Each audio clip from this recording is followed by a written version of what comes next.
ചില മാധ്യമങ്ങൾ, പ്രത്യേകിച്ച് മലയാള മാധ്യമങ്ങൾ, ബീഹാറിൻ്റെ ഉൾഗ്രാമങ്ങൾ സന്ദർശിച്ചുകൊണ്ട് ഇവിടെ അടിസ്ഥാന സൗകര്യമില്ല, ഇവിടെ ജീവിത നിലവാരമില്ല, അത് പ്രധാനമന്ത്രി നരേന്ദ്രമോദിയെ അടിക്കാനുള്ള ഒരു വഴിയായി.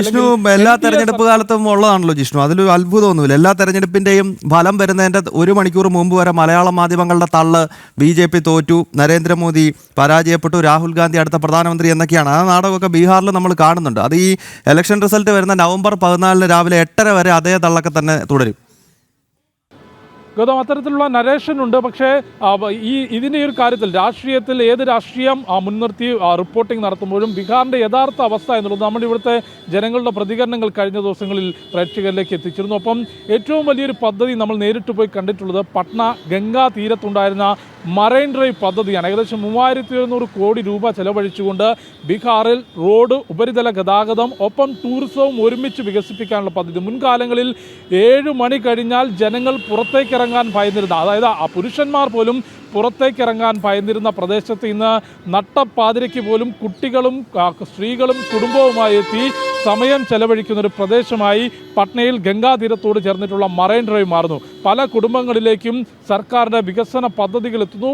ബീഹാർ പതിയെ മാറ്റത്തിൻ്റെ ഒരു പാതയിലാണ്. ശരിയാണ്, ബീഹാറിൽ വലിയ പിന്നാക്കാവസ്ഥയുണ്ട്. അത് കാലാകാലങ്ങളായി നടത്തിവരാത്ത വികസന പദ്ധതികൾ ഒരു കാരണവശാലും എത്തിക്കാത്തതിൻ്റെ ഒരു വലിയ ദുരിതഫലം ബീഹാർ അനുഭവിക്കുന്നുണ്ട് എന്നുള്ളത് യാഥാർത്ഥ്യമാണ്. പക്ഷേ അതിനപ്പുറത്തേക്ക് ബീഹാറിനെ ഒരു വികസനത്തിൻ്റെ പാതയിലേക്ക് മാറ്റിക്കൊണ്ടുവരാൻ കഴിഞ്ഞ ഒരു 15 വർഷത്തിലധികമായി വലിയ ശ്രമം നടക്കുന്നുണ്ട്. അതിൻ്റെ ഗുണം ബീഹാറിൻ്റെ ജനങ്ങൾക്ക് ലഭിക്കുന്നുണ്ട്. അതുകൊണ്ട് തന്നെ സ്ത്രീ വോട്ടർമാരെ കൂടെ നിർത്താൻ NDAക്ക് അതിലൂടെ സാധിക്കും എന്നുള്ളതാണ്. അതാണ് പ്രധാനമന്ത്രിയുടെ റാലിയിലും നമ്മൾ കണ്ടിട്ടുള്ളത്. ആ വലിയ ജനാരവത്തിൽ ഏറ്റവും കൂടുതലുണ്ടായിരുന്നത് സ്ത്രീകളായിരുന്നു. അമ്മമാരും സഹോദരിമാരും ചെറിയ കുട്ടികളുമെല്ലാം തന്നെ ആ റാലിയിൽ അത്രയധികം തിങ്ങി നിറഞ്ഞു നിന്നിരുന്നു. അവർ മോദിയെ കാണാൻ വന്നതാണ്. മറ്റ് രാഷ്ട്രീയ നേതാക്കളെ, ഇപ്പോൾ രാഹുലിനെ പോലും പല ഗ്രാമങ്ങളിൽ ചെന്ന് ചോദിച്ചാൽ നമുക്ക് അവർക്ക് ആരാണ് എന്നുള്ളത് അറിയാത്ത അവസ്ഥയാണ്. പക്ഷേ മോദിയെ ബീഹാറിലെ ജനങ്ങൾക്കറിയാം.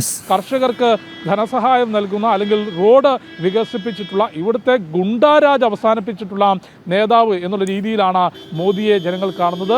അത് വളരെ കൃത്യമായി NDAക്ക് ഗുണം ചെയ്യുന്നു. ഒപ്പം എടുത്തു പറയേണ്ടത് വലിയ മത്സരം ഇത്തവണ, കാരണം തുടർച്ചയായി NDA സർക്കാർ ഭരിക്കുകയാണ്. അതുകൊണ്ട് RJDയുടെ ഭാഗത്തുനിന്ന് ശക്തമായ പോരാട്ടം പല മണ്ഡലങ്ങളിലും നടക്കുന്നു.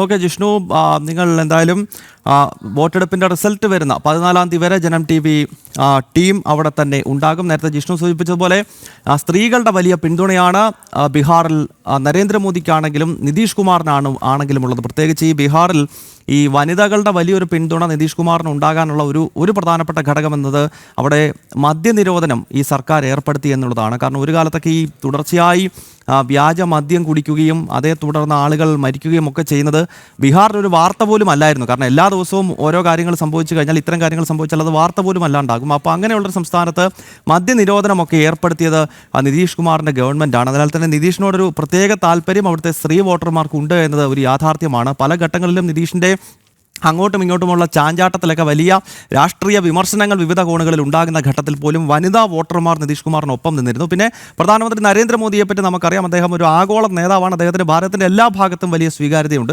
അത് ബീഹാറിലും നമ്മൾ കാണുന്നു. കാരണം അദ്ദേഹം എവിടെ പോയി കഴിഞ്ഞാലും വലിയ ആൾക്കൂട്ടമുണ്ടാകും, ലക്ഷക്കണക്കിന് ആളുകൾ തടിച്ചുകൂടും. അദ്ദേഹത്തിൻ്റെ സ്വന്തം നാടായ ഗുജറാത്തിൽ ഉൾപ്പെടെ പ്രധാനമന്ത്രി എത്തിക്കഴിഞ്ഞാൽ ലക്ഷക്കണക്കിന് ആളുകളാണ് റോഡ് ഷോയുടെ ഭാഗമാകുന്നത്. അപ്പോൾ അങ്ങനെ ഒരു കരിസ്മാറ്റിക് ലീഡറാണ് മോദി എന്ന കാര്യത്തിൽ യാതൊരു സംശയവുമില്ല. അദ്ദേഹത്തിൻ്റെ മാജിക്കും ബീഹാറിൽ BJPക്ക് ഗുണം ചെയ്യുമെന്നാണ് ജിഷ്ണു കൃഷ്ണൻ പട്നയിൽ നിന്ന് റിപ്പോർട്ട് ചെയ്യുന്നത്.